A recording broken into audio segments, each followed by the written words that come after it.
plans for stepping up our successful attack on our enemies as quickly as possible and from many different points of the compass.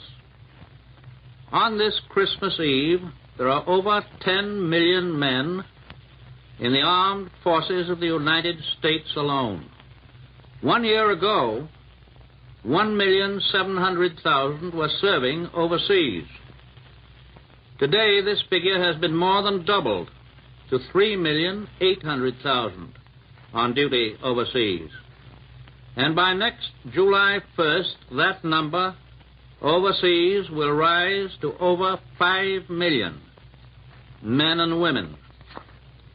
That this is truly a world war was demonstrated to me when arrangements were being made with our overseas broadcasting agencies for the time for me to speak today to our soldiers and sailors and Marines and merchant seamen in every part of the world. In fixing the time for this broadcast, we took into consideration that at this moment here in the United States and in the Caribbean and on the northeast coast of South America, it is afternoon. In Alaska and in Hawaii and the mid-Pacific, it is still morning. In Iceland, in Great Britain, in North Africa, in Italy, in the Middle East, it is now evening. In the Southwest Pacific, in Australia and China and Burma and India, it is already Christmas Day.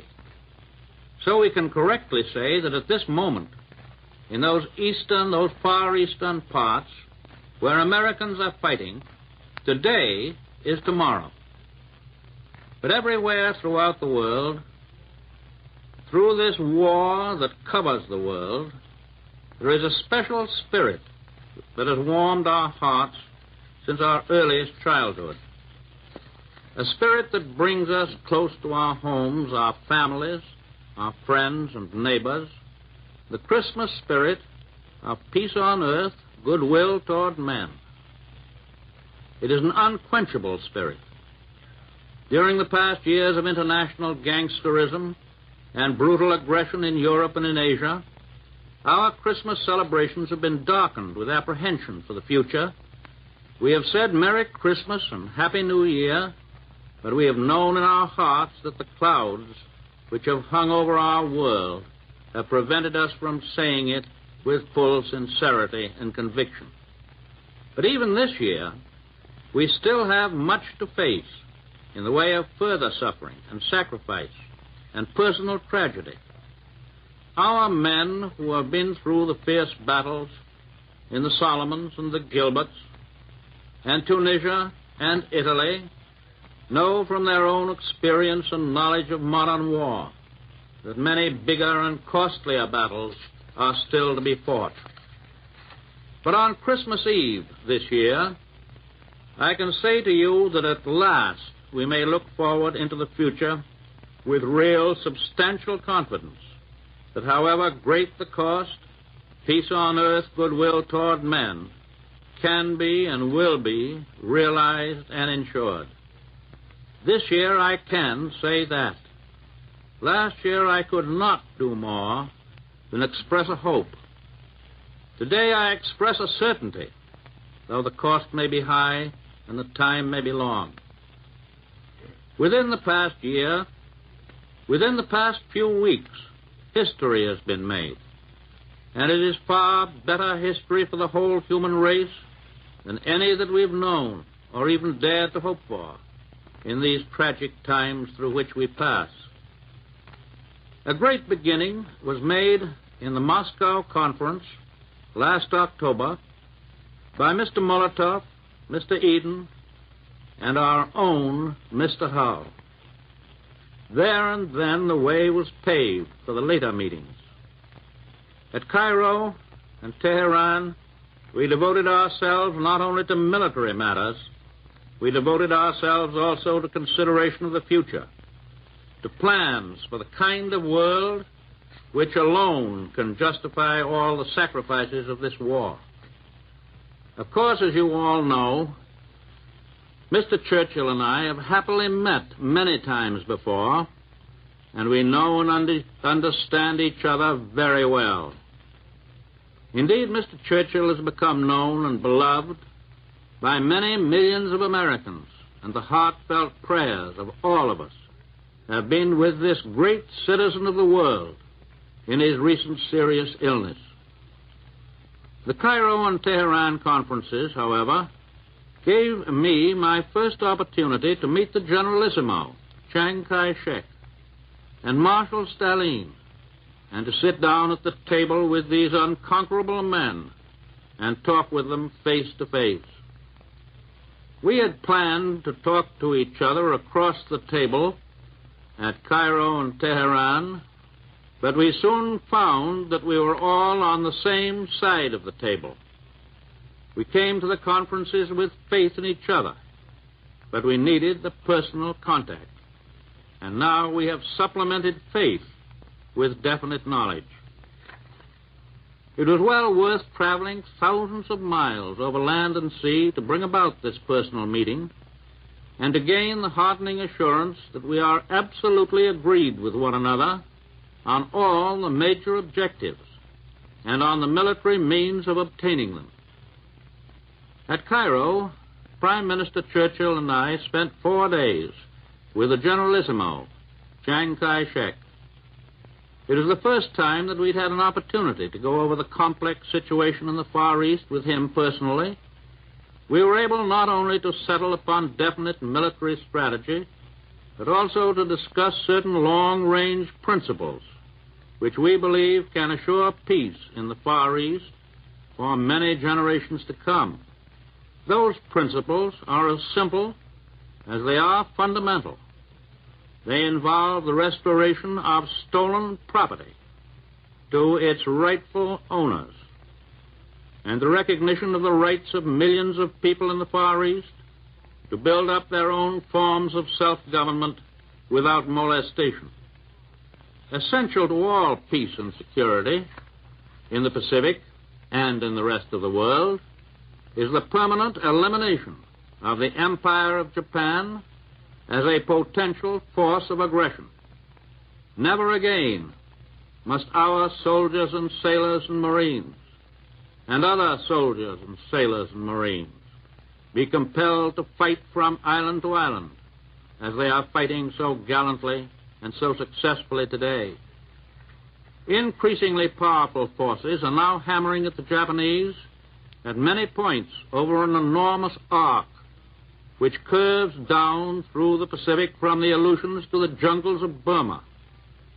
Our own Army and Navy, our Air Forces, the Australians and New Zealanders, the Dutch, and the British land, air, and sea forces are all forming a band of steel which is slowly but surely closing in on Japan.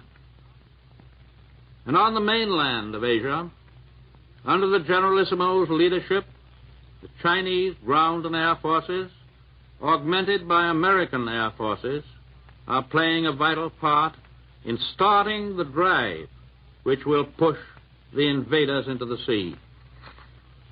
Following out the military decisions at Cairo, General Marshall has just flown around the world and has had conferences with General MacArthur and Admiral Nimitz, conferences which will spell plenty of bad news for the Japs in the not-too-far distant future. I met in the Generalissimo a man of great vision, great courage, and a remarkably keen understanding of the problems of today and tomorrow. We discussed all the manifold military plans for striking at Japan with a decisive force from many directions, and I believe I can say that he returned to Chongqing with the positive assurance of total victory over our common enemy. Today, we and the Republic of China are closer together than ever before in deep friendship and in unity of purpose. After the Cairo conference, Mr. Churchill and I went by airplane to Tehran. There, we met with Marshal Stalin. We talked with complete frankness on every conceivable subject connected with the winning of the war and the establishment of a durable peace after the war. Within 3 days of intense and consistently amicable discussions, we agreed on every point concerned with the launching of a gigantic attack upon Germany. The Russian army will continue its stern offensives on Germany's eastern front. The Allied armies in Italy and Africa will bring relentless pressure on Germany from the south. And now the encirclement will be complete as great American and British forces attack from other points of the compass. The commander selected to lead the combined attack from these other points is General Dwight D. Eisenhower. His performances in Africa, in Sicily, and in Italy have been brilliant. He knows by practical and successful experience the way to coordinate air, sea, and land power. All of these will be under his control. Lieutenant General Carl Spaatz will command the entire American strategic bombing force operating against Germany. General Eisenhower gives up his command in the Mediterranean to a British officer whose name is being announced by Mr. Churchill. We now pledge that new commander that our powerful ground, sea, and air forces in the vital Mediterranean area will stand by his side until every objective in that bitter theater is attained.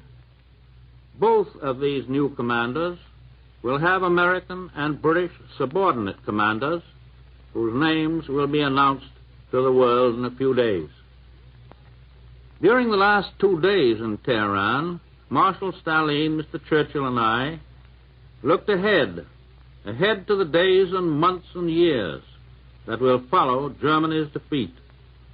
We were united in determination that Germany must be stripped of her military might and be given no opportunity within the foreseeable future to regain that might. The United Nations have no intention to enslave the German people. We wish them to have a normal chance to develop in peace as useful and respectable members of the European family.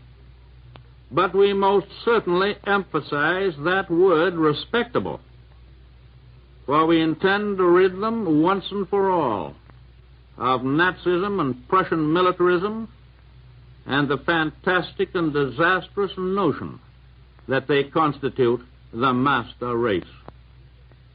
We did discuss international relationships from the point of view of big, broad objectives rather than details. But on the basis of what we did discuss, I can say even today that I do not think any insoluble differences will arise among Russia, Great Britain, and the United States. In these conferences, we were concerned with basic principles which involve the security and the welfare and the standard of living of human beings in countries large and small. And somewhat ungrammatical colloquialism, I may say that I got along fine with Marshal Stalin. He is a man who combines a tremendous, relentless determination with a stalwart good humor. I believe he is truly representative of the heart and soul of Russia, and I believe that we are going to get along very well with him and the Russian people, very well indeed. Britain, Russia, China, and the United States and their allies represent more than 3/4 of the total population of the earth. As long as these four nations, with great military power, stick together in determination to keep the peace, there will be no possibility of an aggressor nation arising to start another world war. But those four powers must be united with and cooperate with the free